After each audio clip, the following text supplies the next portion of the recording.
Welcome to All-in-One Idea Exchange. How to check your Windows operating system? Is it retail or OEM?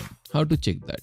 The general difference between OEM and retail version of Windows license you can reuse in different PCs, but in OEM it will expire with that laptop or desktop.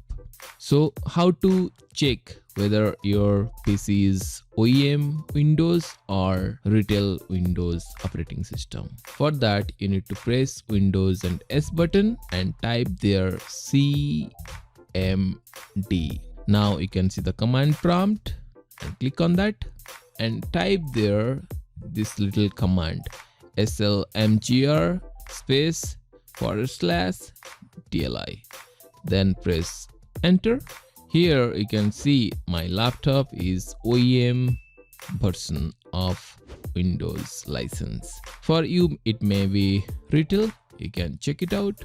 You can reuse the Windows operating system in other PC. So in this way you can try in a PC. I hope you enjoy the video. See you in